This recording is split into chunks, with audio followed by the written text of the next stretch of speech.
Hey, what's up, everybody? It's Vintown, the Vintown Mariners podcast, the number one Mariners podcast in the world that is recorded in Milwaukee, Wisconsin.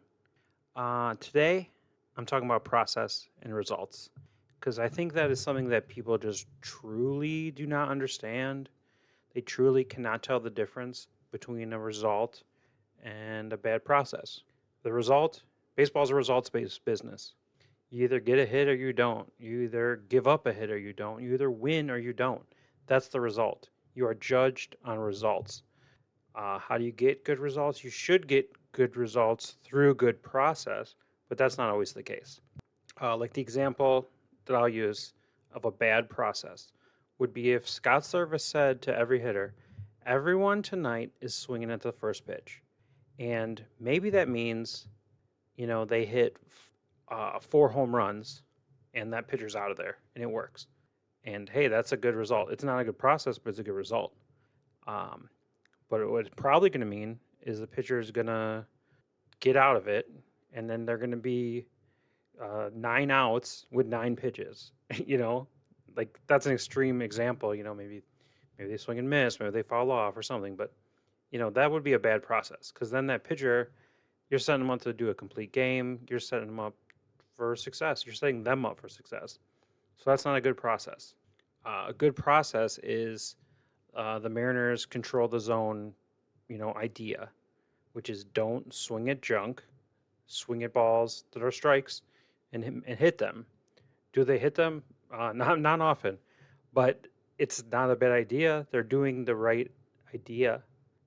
It's a right process. They don't often get the right results. Same thing with the pitchers. Hey, throw strikes. Don't walk people. Same thing with the fielding. Hey, don't commit errors. Don't give away a free out. Like, it's not that complicated. Every team probably has some form of this if they're a serious team. They all have a process like this. And then it's just do the players get the results? Or are they talented enough? Sometimes it's, I heard Ryan Differs say this, LOFT, loft, lack of FN talent. Sometimes it's people just don't have enough talent, and that's fine. But uh, so when this is just a quick aside, when Joe Biden was like everyone wanted him to drop out and he wasn't going to drop out, like they sent out an email to donors and said, ignore the bedwetting brigade. This guy's going to win. And honestly, uh, that's what I feel about a lot of these people who talk about the Mariners and get paid to talk about the Mariners. Is they're the bedwetting brigade. Every time the Mariners lose, they're gonna call for Scott Servais' job. They're gonna complain about something that happened. Even if the team scores 2 runs, they're gonna be like, "Why didn't he bring in this reliever? Why didn't he do that?" There's reasons. There's a process, and people just can't grasp that the bad result is not the manager's fault. The bad result is not the team's fault. Maybe in the team building, it's their fault. Their process for team building, that's their fault. But for the process of, trying to win games, Scott Servais is trying to win games more than you. Mitch Garver at the plate is trying to hit the ball more than you want him to hit the ball. Like, nobody wants to be embarrassed. Nobody wants to be bad, you know? So yeah, that's what I think about baseball. It's process and results. Are you making smart decisions? Are you going up there with a plan? Do you know what the pitcher might throw and where they might throw it? You studying your scouting reports. This is all process. Whether or not you can do it, you can get a good result. It's it's out of your hands in a lot of ways. Like baseball is a very luck-based game. On Wednesday night, Wencel Perez hit a home run off George Kirby. According to the Baseball Savant, that home run had a 280 expected batting average, 280, but he hit it just right in one of the parks where that would be a home run, and that's it. But that's like, 280 is good, but it's not like a no doubter. Meanwhile, in that same game, you have Cal Raleigh hit a ball over the fence with a 790 expected batting average, and it's out, and it's the end of the game, basically. These are like processes and results. I keep saying it. I'm going to keep saying it because that's all it is. That's all baseball is. And you just want guys who have good process. You just want to have a team with a good process. And hopefully the good results come. Maybe they don't. Maybe they always won't. But it's a reason I don't give up on the Mariners. It's a reason I don't cry like the bedwetting brigade for Scott Servais to get fired after every single loss. It really is like clockwork. It's it's every time, and it's always the same things, and it's just a lack of like understanding. It's very reactionary. Some of these people, I know they get paid for it, and I'm like, are you even really a Mariners fan? Or are you just like they're hiring for the Mariners beat, so you applied for it, which is nothing wrong with that, I guess. But just like you just come in here and now you're the expert on the team, and you're just an idiot. You don't know what you're talking about. And you want to be, hey, why aren't they charging the mound? Maybe I'm talking about someone specific there. But like all this stupid stuff that doesn't matter. What matters is if you hit the ball, and if the other team doesn't hit the ball enough. You put more runs on the board than they do. That's what matters. That's all that matters. Like, I know the thing I like about the Mariners is they have good vibes. They're a fun team to watch. I feel like they like each other, and I feel like when they win, everyone's happy for each other. When people do well, they're happy for each other. But really, you could have a team where every single person wants to kill every other single person. And if they all hit well, it doesn't matter. A team of 25 Barry Bondses would be the greatest team ever, or 12, 12 Roger Clemens, 12 Roger Clemens, and the rest Barry Bonds in the field. I don't know what I don't know how good of a catcher he would be, but it would probably work out fine. It would probably be fine. But anyway, there's just a lot of that. And I got a couple examples here. The first, this guy in the picture. If you're watching on YouTube, you can watch these on YouTube.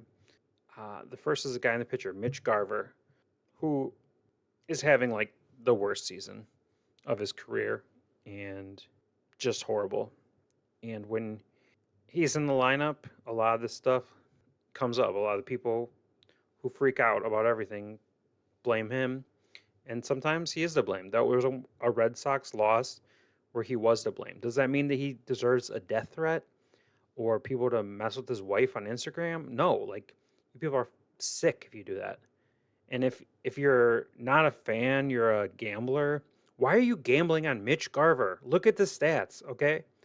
I can tell you that someone who has a betting website where I write about baseball bets, I would never in a million years tell anyone to bet Mitch Garver.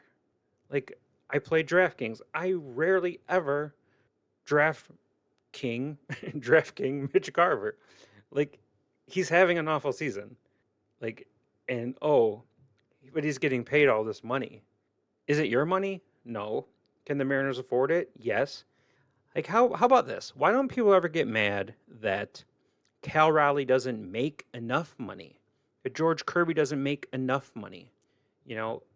Why are they mad that Mitch Garver is getting paid too much money, but then someone else isn't getting paid enough? That's the real thing to be mad about. That's the real issue in baseball. But like Mitch Garver, when you really think about it, like, yeah, he's not performing, but for his career performance, because that's what you're paying for in free agency, you're paying on past performance, they got a good deal, or that's the cost of doing business. I think Mitch Garver, Justin Turner, JD Martinez all have very similar contracts within like 1 or 2 million of each other, or 2 or 3 million. And it's like, that's the cost of a guy like that. And Garver isn't performing like that. But that doesn't mean he never will. Because maybe they don't see something where he's completely broken. Maybe they don't see that. Maybe they still think he can get something. Which brings me to what I was going to say, which is Mitch Garver pinch hitting for Luke Raley a couple nights ago. Mitch Garver for this season, the worst season of his career, he has a 129 WRC plus against left-handed pitchers. 129. That's better than a lot of guys in this team. For his career, a 137 WRC plus. So it's not just a small sample size. Like he has always done well against lefties, and he has even this year, even though he's in the midst of like one of the worst stretches where he doesn't look like he knows how to play baseball. But those stats exist. And Luke Raley, that's a guy who everyone likes, and he's having a great season or a good season or a pretty good season, whatever you want to call it. He has a 55 WRC plus against lefties. Okay, it doesn't matter that he hit a home run in the game earlier in the game against a right-handed pitcher. It's not the same. And there's a difference between left-handed starters and left-handed relievers, because left-handed relievers, all they have to do is throw smoke, which they all do, even if they're on the Tigers, and it's even harder for a guy who's not good against them to hit them. So that's a correct move. Like, would it be nice if there was a better option on the team? If there was a guy who wasn't in the worst stretch of his career? Absolutely. But one, they have like injuries. Two, they've used other hitters in that game. And three, they just don't have the guy that they can call up to be that. And, that's on roster construction. But again, like Mitch Garver wasn't that bad of a bet. It's turned out awful. But him being this bad was not something I think anyone really saw coming. Maybe he would have been like an 88 WRC plus guy, which is still bad, but like what we're seeing is just so far beyond. I say that, I don't even know what his is. So let me check that real quick. Yeah, so he's at an 82. So yeah, an 88 would be better than where he's at right now. But anyway, he has hit lefties. He has 231 batting average against lefties, 168 overall. So, that just shows you how bad he's been against righties. They're not pinch hitting him against righty, but bring him in a lefty. That's a good bet to make. It's a good process to bring in a guy who historically hits lefties well to face a lefty. The next point I want to bring up, and this one was so weird to me, so very weird to me. Last week, the Mariners got a walk-off win against the Phillies in the 10th inning. Bases loaded. Mitch Haniger draws a walk. Now there was one pitch on the outside corner that was a strike by, the strike zone, by the MLB at bat, by the McDonald's Supermo, or what's it? EQC Tracer. They all had it as a strike. And then there was the final ball 4 where he checked his swing and he probably went around. But they didn't challenge it. They gave him the base. They gave the Mariners the win. What's the complaint about here? Also in this game, Mitch Haniger had a home run and another hit. So even if he gets out there, he's had a quality game. He's had one of his better games of the season. But people are mad. People are mad about this. It's not like it's the same kind of people who would, give Mitch Garver a death threat. It's the same kind of people who just call for Scott Servais' job every loss. Like, they're not humans.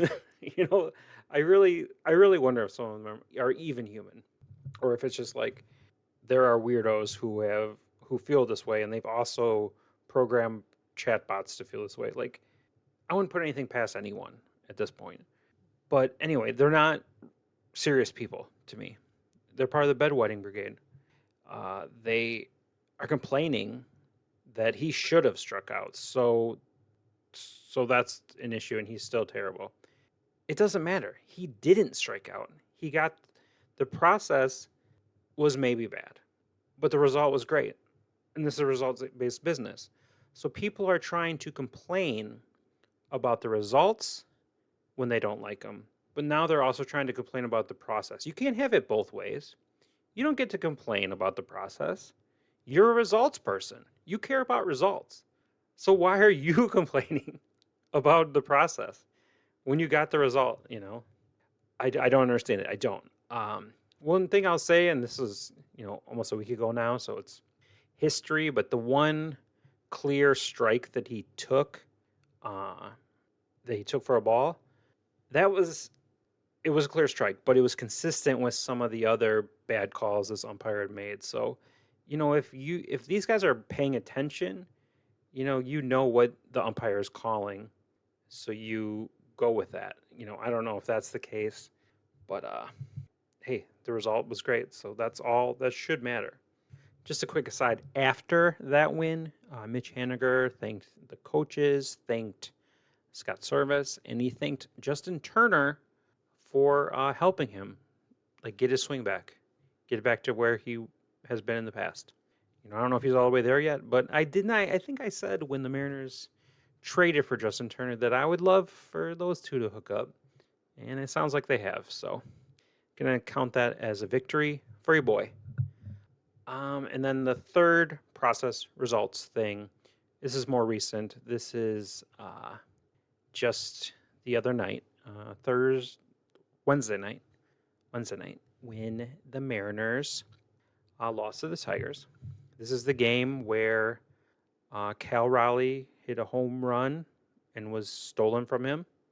That home run would have gotten them the lead, and then the Mariners probably would have went with Munoz or Jimmy Garcia, their best guys, and close it out. But they didn't because the home run was robbed. So they went with other guys. They didn't go with Jimmy Garcia. He'd pitched a lot recently. They didn't go with Munoz because Munoz only comes in when you have the lead or are tied, I guess.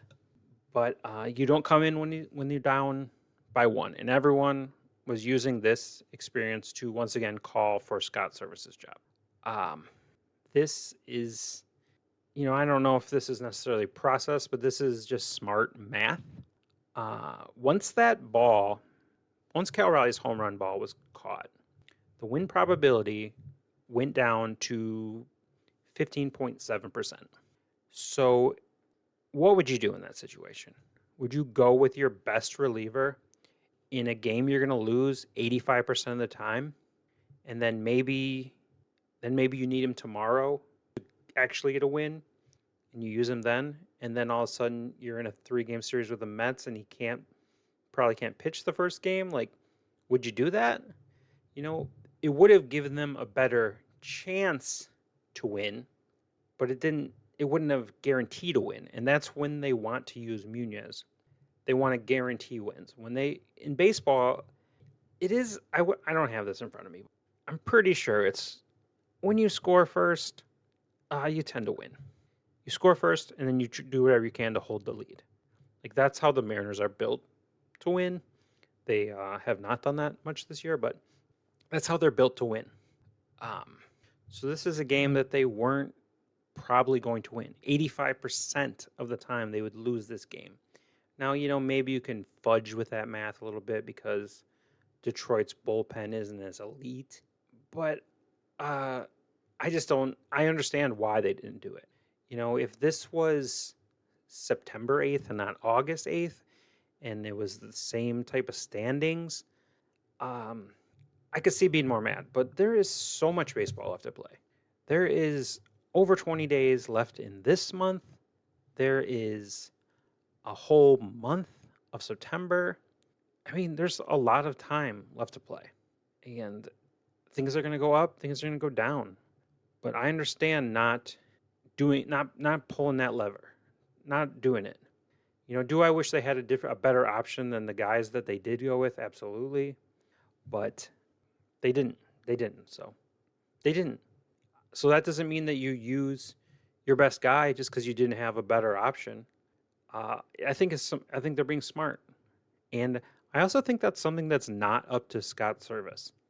I think that's something that it's like a open secret.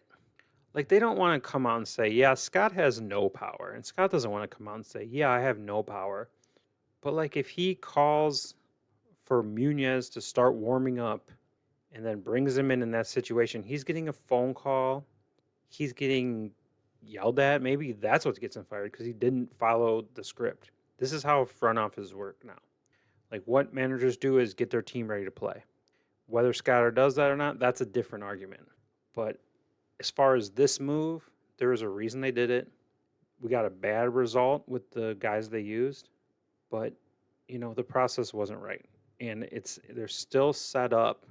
They're not going to burn out Munoz before they need to. There's still a lot of runway. There's still a lot of games, a lot of winnable games. They actually have uh, a lower opponent winning percentage of remaining opponents than the Astros do. They have like maybe the 20th hardest schedule, so the 10th easiest schedule. But the point is, the process. I don't think that they've really screwed up the process in these past couple weeks. Like, the results always haven't been there, but they've also had some really tough matchups. Tarek Skubal, Zach Wheeler. The Red Sox offense is like the hottest thing in baseball right now. Like don't lose to the Tigers, don't lose the Angels. Like that is a bad sign. But like also, if your starter doesn't have his best stuff, and their starter does, it's baseball. It's baseball.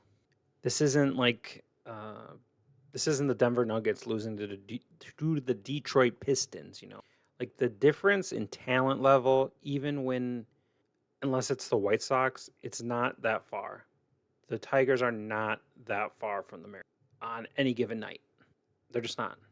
So the bedwetting brigade, I know you're not listening. You're not real people. You don't want to learn. You don't want to think.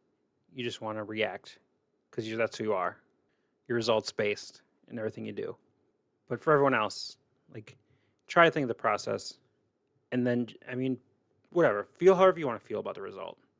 I know that there's like people I respect who do this, who talk about every single game, which I don't know how they do that because sometimes there's just not much to say about every single game.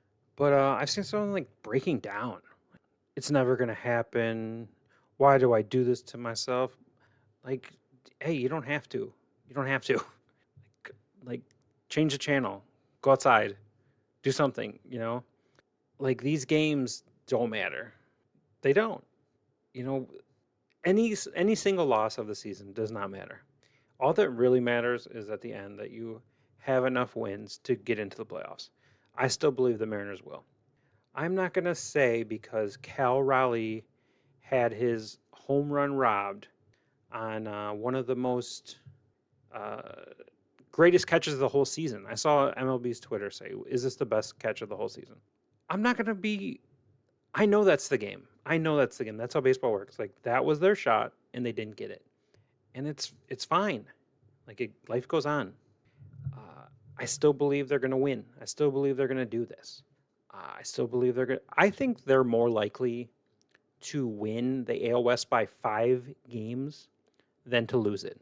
Okay, is that bold? Yeah. But I have my reasons to think that. For one, the Mariners are not full strength right now. The acquisitions are great. They are. But we still don't have Julio in the lineup, and we still don't have JP. Love Dylan Moore. He doesn't need to be playing every day. Imagine how much longer this lineup will be with those guys in there. And imagine all the pinch hitting options and late game substitutions they'll be able to do. That is going to be such a better team. They'll be able to stack left, right, left, right, left, right, so that, other teams can't attack them, or it takes away the advantage of relievers. Like, we have not even seen the real version of this team. Just like we have barely seen like a hint of the real Julio. If those guys come back, we really haven't seen a hint of the real JP. Like, when those guys come back, that's when I'm going to start judging the season. Or if they're not coming back, that's when I'm going to start like worrying.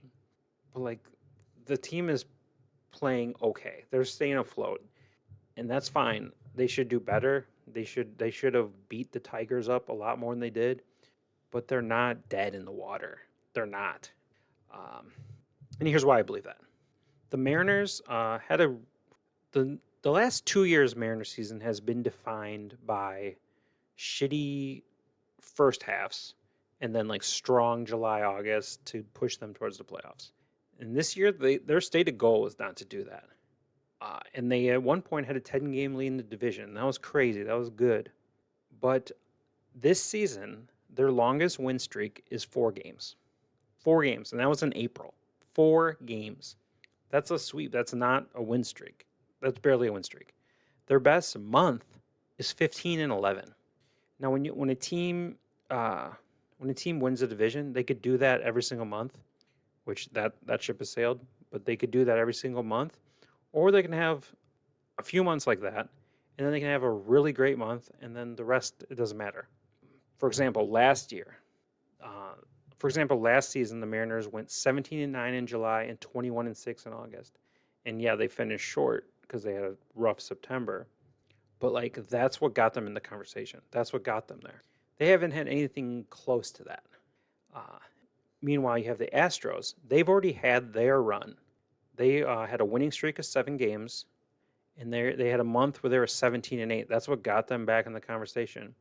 And since that month, they're like back, kind of just like middling, staying afloat, like the Mariners. The Mariners, with their rotation, with their rotation alone, how have they not have a winning streak longer than 4 games? For one, you know, one 5 or 6 game winning streak would change the equation of the whole thing. And every team does that during the season. Every team has a run where they're invincible for a few days, for a week. And the Mariners haven't had that. They haven't had anything close to that. And I think it's coming. I don't know if it might still be this month. It might be next month. It might be like half the end of this month and half the end of next, whatever. It doesn't matter. But like they have a run in them, because every team has a run in them. Every team. The Mariners are cursed. The Mariners just can't get it done. No, every team does this. The Mariners just did it last season with probably a worse lineup and a worse rotation. A worse rotation. Brian was better this year. Bryce Miller is better this year. It was a worse rotation than last year. Better bullpen, but that might be getting fixed too. If you just look at the Mariners' remaining schedule, 7 games against the A's, 3 games against the Angels, and I think they play the Tigers again and the Pirates again, and the Rangers 7 times. And the Rangers, I think by the time those games happen, they're going to be like, we're good. We're not going to challenge, so we're good. We'll shut Max Scherzer down. We'll whatever. But even if not, they've been a better team all season. They should be a better team in those games. That run is coming. It's been a weird season. It's been a weird schedule. It's been a bad 2 months or month and a half, but it's not over, and they have a run in them because they have good process. They do. They know how to win games if they score runs, and they finally have an offense that can score runs, and they will get better when they get their better players back. So that's where I'm at. Sick of the bedwetting brigade.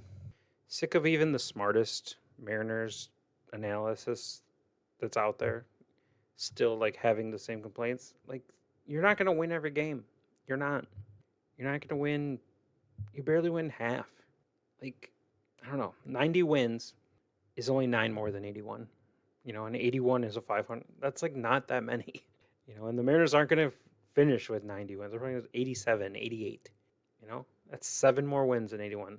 The difference between the Mariners winning the division with 88 wins and a 500 team, 7 wins. A losing team, 8 wins. Like, that's nothing. It's nothing in the grand scheme of things. So these losses, not fun, can be really painful to watch, but they aren't the end. But this is the end. This is the end of the podcast. I'm going to go now. So until next time, I'm Vintown. Go Ems.